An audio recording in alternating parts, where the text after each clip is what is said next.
Hello students, welcome to my e-learning class. In today's class I am discussing here about elasticity of demand. ಅಂದರೆ ಬೇಡಿಕೆಯ ಸ್ಥಿತಿಸ್ಥಾಪಕತ್ವ ಅದರ ಬಗ್ಗೆ discussion ಮಾಡಾಕತ್ತೇವೆ. ಇಲಾಸಿಟಿ of demand, ಬೇಡಿಕೆಯ ಸ್ಥಿತಿಸ್ಥಾಪಕತ್ವದ ಬಗ್ಗೆ ಡಿಸ್ಕಷನ್ ಮಾಡಾಕತ್ತೇವೆ ಇವತ್ತು. Perhaps one of the most useful concept in a demand and supply analysis, certainly from the point of view of a person interested in business strategy, is that of elasticity ಅಂತ ಹೇಳಿ ಹೇಳ್ತಾರ. ಯಾವುದೋ ಒಬ್ಬ business Mann ಅದಾನ, ವ್ಯಾಪಾರಸ್ಥ ಅದಾನ, manufacturer ಅದಾನ ಅಂತಂದ್ರೆ ಹಿ is very much interested in the expansion and contraction of demand and supply. ಏನು ಬೇಡಿಕೆ ಮತ್ತು ಪೂರೈಕೆ ಹೆಚ್ಚಾಗೋದು, ಕಡಿಮೆ ಆಗೋದು, ಹಿಗ್ಗುವಿಕೆ ಮತ್ತು ಕುಗ್ಗುವಿಕೆಯನ್ನು ಮಾಡ್ತೈತಲ್ಲ, ಅದನ್ನು ನಾವು ಸ್ಥಿತಿಸ್ಥಾಪಕತ್ವ ಅಂತ ಹೇಳಿ ಹೇಳ್ತೇವೆ. ಯಾವುದೇ ಬಿಸ್ನೆಸ್ ಆರ್ಗನೈಜೇಷನ್ ಇರುವಲ್ಲ, ಅದಕ್ಕೆ he is very much interested in the elasticity of demand and supply. ಬೇಡಿಕೆಯ ಬದಲಾವಣೆ ಮತ್ತು ಪೂರೈಕೆಯ ಬದಲಾವಣೆ ಬಗ್ಗೆ ಪೂರ್ಣವಾಗ ಆಸಕ್ತಿ ಐತಿ. ಅದರ ಬಗ್ಗೆ ಅವನು ಸ್ಟಡಿ ಮಾಡೋಕೆ ಇಚ್ಛೆಯನ್ನು ವ್ಯಕ್ತಪಡಿಸ್ತಾನಲ್ಲೇ. So then what is elasticity? Elasticity ಸ್ಥಿತಿಸ್ಥಾಪಕತ್ವ ಅಂದ್ರೆ ಏನು? ಇಟ್ ಈಸ್ ದ ರೇಷೋ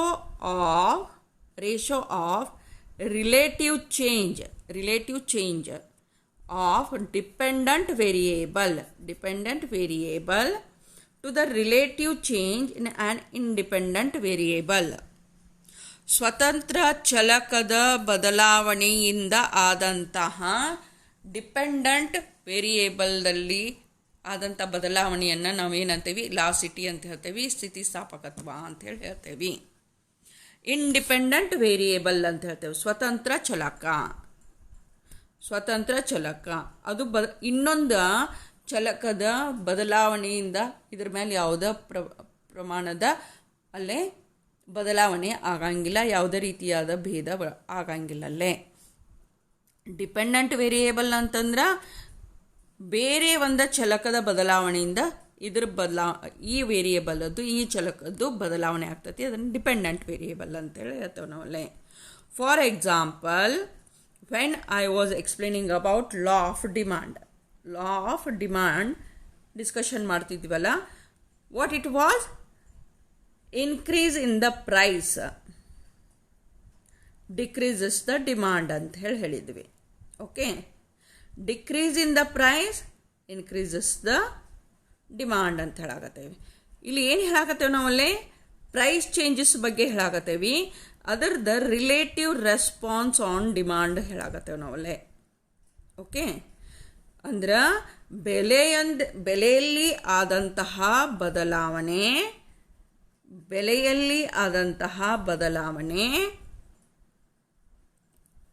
ಏನನ್ನ ಬದಲು ಮಾಡಾಕತ್ತಲ್ಲೇ? ಡಿಮಾಂಡನ್ನು ಚೇಂಜ್ ಮಾಡಾಕತ್ತತಿ. So price is independent variable, demand is dependent variable ಅಂತ ಹೇಳಿ ಹೇಳ್ತೇವೆ ನಾವಲ್ಲ. ಓಕೆ, ಡಿಪೆಂಡೆಂಟ್ ವೇರಿಯೇಬಲ್ ಯಾವುದಿಲ್ಲ?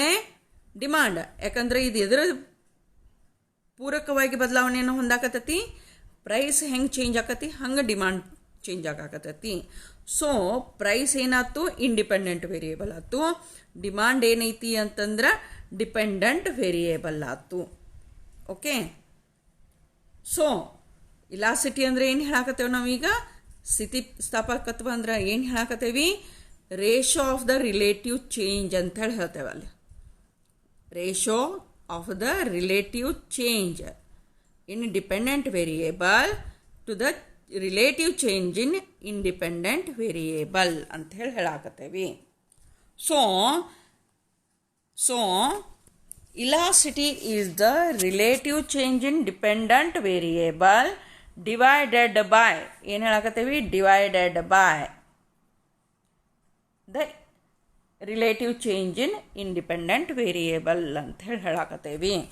ಓಕೆ, ಸೊ ಡಿಪೆಂಡೆಂಟ್ ವೇರಿಯೇಬಲ್ ಯಾವುದೈತಿ? ಈಗ ಕ್ವಾಂಟಿಟಿ ಡಿಮಾಂಡೆಡ್ ಅಂತ ಹೇಳ್ತೇವೆ ನಮ್ಮ ಎಕ್ಸಾಂಪಲ್ ಒಳಗೆ.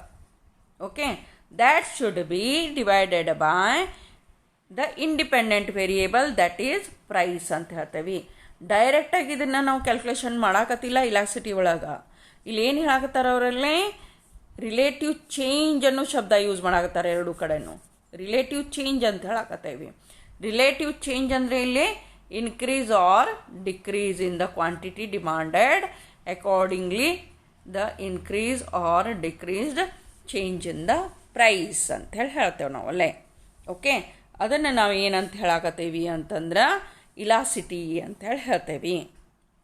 ಓಕೆ, ಸೊ ಇಲ್ಲೇ ಎಕ್ಸಾಂಪಲ್ ಹೇಳಾಕತ್ತೇನೆ. The ratio of percentage change in quantity demanded, percentage change in quantity demanded divided by percentage change in the price ಅಂತ ಹೇಳಿ ಹೇಳ್ತೇವೆ.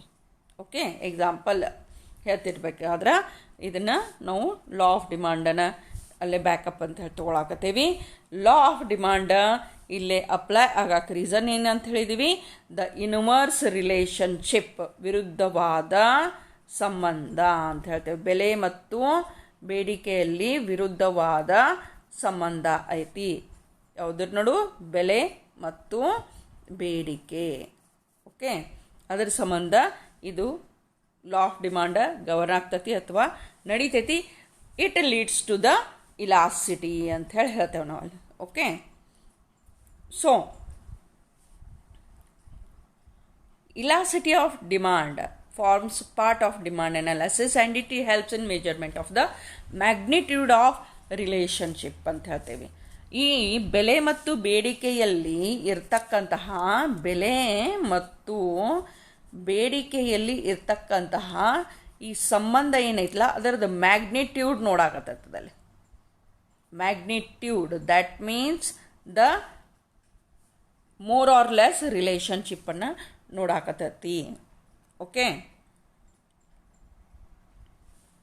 because law of demand does not explain the degree of extension or the degree of contraction of demand in relation with price. So it is agreed that at the lower price more is bought, but how much more is not known to us. ಇಳಿದ ಬೆಲೆಯಲ್ಲಿ decrease ಪ್ರೈಸ್ನೊಳಗೆ ಏನು ಮಾಡ್ತೈತಿ ಅಂತಂದ್ರೆ demand ಏನಾಗ್ತೈತಿ ಅಲ್ಲೇ ಹೆಚ್ಚಾಗತ್ತೈತಿ demand. But how much, ಎಷ್ಟು ಅನ್ನೋದಾಗತ್ತಿಲ್ಲ, ಗೊತ್ತಾಗತ್ತಿಲ್ಲ. ಓಕೆ, ಅದನ್ನು ಈಗ ಮತ್ತು increase price decreases the demand ಅಂತ ಹೇಳ್ತೇವೆ ಹೇಳಾಕತ್ತೇವಿ. ಬಟ್ ಹೌ ಮಚ್ ಇದನ್ನು ನಮಗೆ ಹೇಳೋಕ್ಕಾಗಂಗಿಲ್ಲ ಲಾ ಆಫ್ ಡಿಮಾಂಡ್ ಒಳಗೆ. So elasticity of demand describes a particular property of a demand curve. It is a technical term used to describe the degree of the rate of responsiveness of demand to change in price ಅಂತ ಹೇಳಿ ಹೇಳ್ತೇವೆ ನಾವಲ್ಲೇ. Okay, ಏನು ಹೇಳಾಕತ್ತೇವೆ ನಾವಲ್ಲೇ, responsiveness ಏನು ಹೇಳಾಕತ್ತೀವಿ, responsiveness of demand to the change in the ಪ್ರೈಸನ್ನು ಹೇಳಾಕತ್ತತಿ. That degree or the rate, ಬದಲಾದಂತಹ ಪ್ರಮಾಣವನ್ನು ಹೇಳಾಕತ್ತತಿ. ಏನು ಹೇಳಾಕತ್ತಲ್ಲೇ, ಪ್ರಮಾಣ, ಬದಲಾದ ಪ್ರಮಾಣವನ್ನು ಹೇಳಾಕತ್ತತಿ. ಬದಲಾಗ್ತತಿ ಇದು ಗೊತ್ತೈತೆ ನಮಗೆ, ಎಷ್ಟು ಪ್ರಮಾಣದೊಳಗೆ ಬದಲಾಗತ್ತತಿ ಹೇಳಿಲ್ಲ. ಅದ್ರ ಬಗ್ಗೆ ಏನೈತಿ ಅಂತಂದ್ರೆ ಇಲಾಸಿಟಿ ಆಫ್ ಡಿಮಾಂಡ್ ಹೇಳ್ಕೊಡ್ತದಲ್ಲೇ. Okay, so the concept of elasticity of demand refers to the degree of responsiveness of demand of good to a change in its price. ಬೆಲೆಯೊಂದಿಗೆ ಬದಲಾಗುವ ಬೇಡಿಕೆಯನ್ನು ನಾವಿಲ್ಲೇ ಅದರ ಒಂದು ವರ್ತನೆಯನ್ನು, ರೆಸ್ಪಾನ್ಸಿವ್ನೆಸ್ಸನ್ನು ನಾವೇನಂತೀವಿ, ಇಲಾಸಿಟಿ ಆಫ್ ಡಿಮಾಂಡ್ ಅಂತ ಹೇಳಿ ಕರಿತೇವೆ. According to Marshall, the elasticity or responsiveness of demand in market is great or small, ಹೆಚ್ಚಿರಲಿ ಕಡಿಮಿರಲಿ, accordingly as the amount demanded increases much or little for a given fall in price or diminishes much or little for a given rise in price. ಅಂದ್ರೆ Alfred marshal ಏನು ಹೇಳಾಕತ್ತಾರ ಅಂತಂದ್ರೆ ಸ್ಥಿತಿಸ್ಥಾಪಕತ್ವ ಅಂತಂದ್ರೆ ಮಾರುಕಟ್ಟೆಯಲ್ಲಿ ಬೇಡಿಕೆ ಏನೈತಲ್ಲ ಅದು ಹೆಚ್ಚು ಅಥವಾ ಕಡಿಮೆ ಪ್ರಮಾಣದಲ್ಲಿ ಹೆಚ್ಚರ ಆಗ್ತತಿ ಆರ್ ಕಡಿಮೆ ಆಗ್ತತಿ. ಯಾವಾಗ ಪ್ರೈಸ್ ಏನೈತಲ್ಲ ಅದು ಹೆಚ್ಚರ ಆಗಬೇಕು, ಇನ್ಕ್ರೀಸರ್ ಆಗಬೇಕು, ಡಿಕ್ರೀಸರ ಆಗಬೇಕು. ಓಕೆ, ಬೆಲೆ ಹೆಚ್ಚರ ಆಗಬೇಕು, ಕಡಿಮೆರ ಆಗಬೇಕು. ಆ ಹೊತ್ನಾಗ ರೆಸ್ಪಾನ್ಸಿವ್ನೆಸ್ ಆಫ್ ಡಿಮಾಂಡ್ ಅಂತ ಹೇಳ್ತಾರೆ ಅವರಲ್ಲಿ. ಬೇಡಿಕೆಯಲ್ಲಿ ಆದಂಥ ಬದಲಾವಣೆಯನ್ನು ನಾವು ಬೇಡಿಕೆಯ ಸ್ಥಿತಿಸ್ಥಾಪಕತ್ವ ಅಂತ ಹೇಳ್ತೇವೆ. ಪ್ರೈಸ್ ಇಲಾಸಿಟಿ ಆಫ್ ಡಿಮಾಂಡ್ ಅಂತ ಹೇಳಿ ಹೇಳ್ತೇವೆ. Okay, price elasticity of demand ಅಂತ ಹೇಳಿ ಹೇಳ್ತೇವೆ. So we have 3 types of demand, elasticity of demand. One is price elasticity of demand, which is based on the price, ಬೆಲೆಯ ಮೇಲೆ ಆಧಾರಿತ ಐತಿ. ಅದರ ನಂತರ ಇನ್ಕಮ್ ಇಲಾಸಿಟಿ ಆಫ್ ಡಿಮಾಂಡ್ ಅಂದ್ರೆ ಆದಾಯದ ಮೇಲೆ ಇದಂತಹ ಸ್ಥಿತಿಸ್ಥಾಪಕತ್ವ ಐತಿ. ಹಂಗನ ಮೂರನೇದೇನೈತಿ ಅಂತಂದ್ರೆ cross price elasticity of demand ಅಂತ ಹೇಳ್ತೀವಿ. Cross price elasticity of demand ಅಂತಂದ್ರೆ ಈಗ ಎಕ್ಸಾಂಪಲ್, ಟೀದ ಬೆಲೆ 10 ರೂಪಾಯಿ ಇತ್ತು, ಕಾಫಿ ಬೆಲೆ 15 ರೂಪಾಯಿ ಇತ್ತು ಮೊದಲಿಗೆ ನಿಮ್ಮ ಕ್ಯಾಂಟೀನ್ ಒಳಗೆ. ಓಕೆ, ನಾವ್ both tea and coffee both priced at 15. ಟೀಗೂ 15 ರೂಪಾಯಿ ಐತಿ, ಕಾಫಿಗೂ 15 ರೂಪಾಯಿನಿ. ಆ ಹೊತ್ನಾಗ ಏನೈತಿ ಅಂತಂದ್ರೆ ಟೀಯ ಬೆಲೆಯಲ್ಲಿ ಆದಂತಹ ಬದಲಾವಣೆ ಏನೈತಲ್ಲ, it created demand for the coffee. ಇದನ್ನು ನಾವು ಕ್ರಾಸ್ ಇಲಾಸಿಟಿ ಆಫ್ ಡಿಮಾಂಡ್ ಅಂತ ಹೇಳಿ ಹೇಳ್ತೇವೆ. ಅಂದ್ರೆ ಟೀಯ ಬೆಲೆಯಲ್ಲಿ ಆದಂಥ ಬದಲಾವಣೆ ಯಾವ ಬೇಡಿಕೆಯನ್ನು ಬದಲಾವಣೆ ಮಾಡಿಸ್ತಲ್ಲೇ ಕಾಫಿಯ ಬೇಡಿಕೆಯಲ್ಲಿ ಬದಲಾವಣೆಯನ್ನು ತಂದುಕೊಡ್ತು.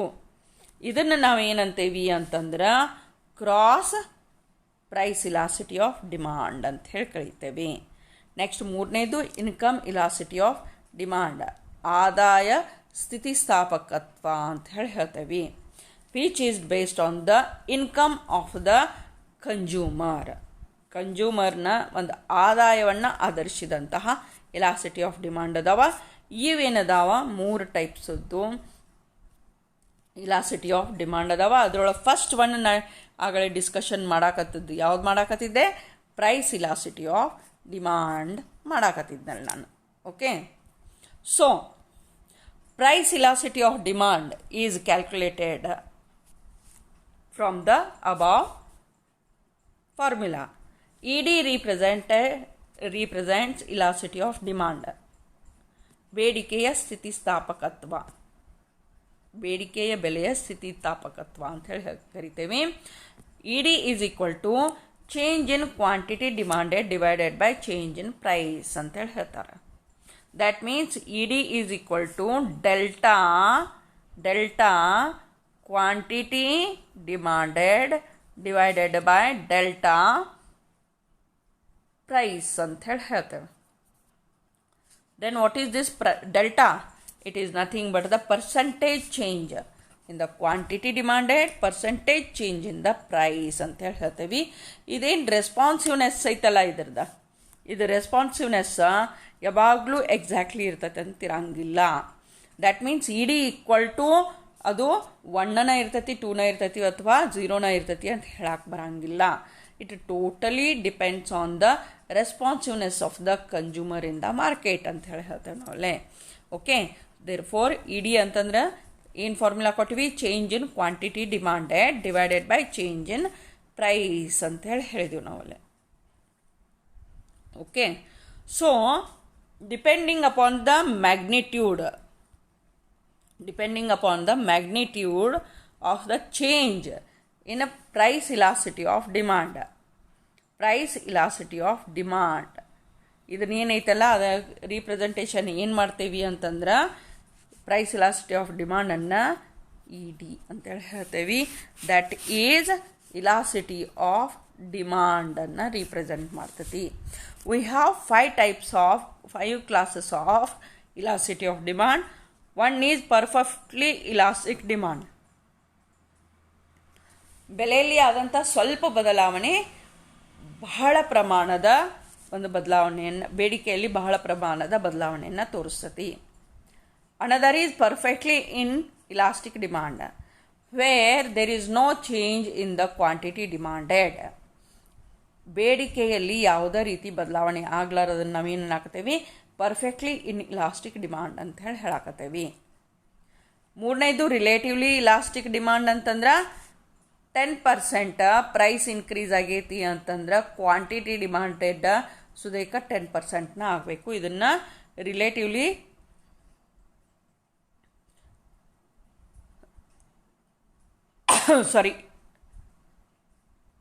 ಯೂನಿಟರಿ ಇಲಾಸ್ಟಿಕ್ ಡಿಮಾಂಡ್ ಅಂತ ಹೇಳಿ ಹೇಳ್ತೇವೆ. ಅದನ್ನು ರಿಲೇಟಿವ್ಲಿ ಇಲಾಸ್ಟಿಕ್ ಡಿಮಾಂಡ ಬೆಲೆಯಲ್ಲಿ ಆದಂತಹ ಬದಲಾವಣೆಗಿನ ಕ್ವಾಂಟಿಟಿ ಡಿಮಾಂಡೆಡ್ ಕಡಿಮೆ ಆಗಿರ್ತೈತಿ. ರಿಲೇಟಿವ್ಲಿ ಇಲಾಸ್ಟಿಕ್ದೊಳಗೆ ಬೆಲೆಯೊಂದಿಗೆ ಆದಂತಹ ಬೇಡಿಕೆಯ ಬದಲಾವಣೆ ಹೆಚ್ಚಿನ ಪ್ರಮಾಣದೊಳಗಾಗೋದನ್ನು ರಿಲೇಟಿವ್ಲಿ ಇಲಾಸ್ಟಿಕ್ ಅಂತ ಹೇಳ್ತೇವೆ. Last one unitary elastic demand. ಅದನ್ನು percentage change in the quantity demanded is divided by percentage change in the price ಅಂತ ಹೇಳಿ ಏನು ಹೇಳ್ತೇವಲ್ಲ ಅದು when it is equal to 1 ಇರ್ತೈತಿ, ಅವಾಗ ಯೂನಿಟರಿ ಇಲಾಸಿಟಿ ಅಂತ ಹೇಳಿ ಹೇಳ್ತೇವೆ ನಾವಲ್ಲೇ. Okay, these are the 5 types of elasticity of demand. In my next class I will explain about these 5 methods. ಇವು 5 ಮೆಥಡ್ಸ್ ಏನದಾವಲ್ಲ ಗ್ರಾಫಿಕಲ್ ರೀಪ್ರೆಸೆಂಟೇಷನ್ ಮೇಲೆ ಎಕ್ಸ್ಪ್ಲನೇಷನ್ ನಾ ಕೊಡಾಕತ್ತೀನಿ. So please like, share and subscribe my channel for further updates. Thank you.